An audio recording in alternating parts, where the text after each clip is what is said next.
We're talking about movies. Alright, so The Batman came out 1 year ago this weekend and stars Robert Pattinson of Twilight fame as the title character, the Batman, or Vengeance, as he calls himself multiple times throughout this movie. And I remember when I went and saw this, I was very lukewarm on it. And I thought, like, it was good, but I wasn't blown away by it or anything. It wasn't as good as the Nolan trilogy. But as the year kind of went over, it kind of grew on me, just kind of like when I remembered going to see it. So then I watched it again recently, and I enjoyed it quite a bit more the first time. I just had some thoughts about it. I wanted to go over it on its 1 year anniversary. So first off, I wanted to say, like, I love the tone of this movie. Like, it's very dark and gritty, and like it's in a heightened comic book world, but it's also very believable. It's not like you had like the 90s Batman films that were just very unbelievable and like you couldn't really like take it very seriously. The Nolan films obviously were some cinematic perfection, and those were very believable. This is kind of the same, but also a little different, where it's very like a dark, gritty world that has a lot of comic book characters in it that you probably couldn't see like taking place in real life, but they fit the tone of the movie very well. Colin Farrell as the Penguin in this movie is awesome. He is like unrecognizable as Oswald Cobblepot, the Penguin. And the car chase that they have where the Batman has his like muscle car Batmobile is awesome. That's one thing that's a little more believable than the Nolan trilogy is the Batmobile, where it was like kind of like a tank tumbler in that one. This one is just like a souped up muscle car, and it's really cool the chase they have on the highway with that, where he's just like barreling over everybody to get to him. I thought that scene in particular was just like a standout scene in the movie. I love when they show the Penguin the picture of the police cop that had been killed, and he's like, "Oh, come on, what you doing? Get that out of my face. What are you showing me?" Like in the most like over dramatic like New Jersey, Brooklyn accent ever. That like actually made me laugh out loud in the theater. I don't know if it was meant to, but I thought that was just awesome. It reminds me a lot of the Arkham games, if you've ever played them, where I feel like that tone fits the Batman tone really well.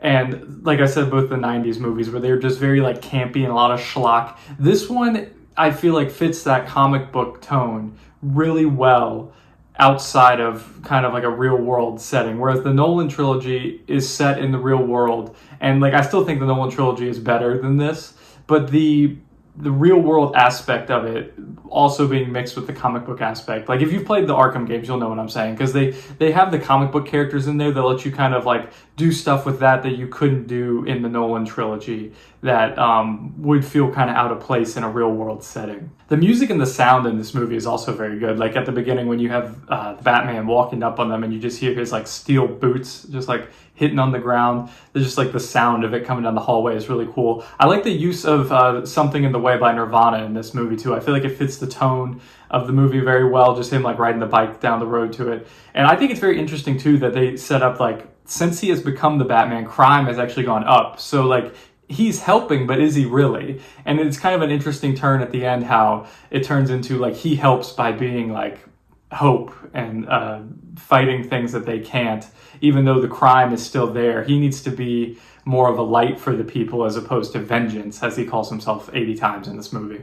But you know, the movie is not without its flaws. Let me tell you, 3 hours, way too long for this movie. I think it could have easily been like 2:30, maybe like 2:40, but like 3 hours was a long time for this movie. I remember when I went and saw it, it just felt like a really long time. It was a good movie, but it just felt like way too long in there.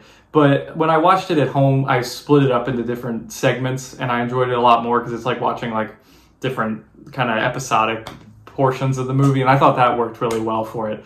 I liked the first 2 acts of the movie a lot more than the third. I thought the third act got a little silly when you got like the internet lowlifes out there like joining the cause. The first 2 acts, like the Riddler himself, I thought was a little too much. I like the kind of journey the Riddler put him on and the riddles for him to figure out, and like how he was taking down the elites and the corrupted of the city.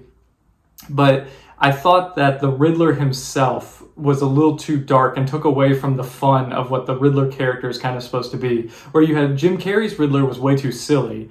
This one I think was a little too dark. The one you got in the Arkham games I think was actually kind of the best balance of the two, because the Riddler has to be a little fun too. I think Paul Dano is a great actor and he did really well in this movie. I just think that like the Riddler himself is supposed to be a little more fun than what they gave us in this movie.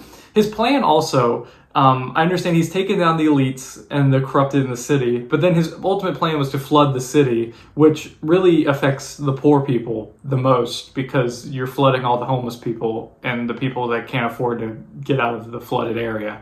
So, like, it was a good story, and the journey he put him on, all the like clues to follow and everything at the beginning. I just think the third act got a little off the rails, and I didn't really know what they were going for with that.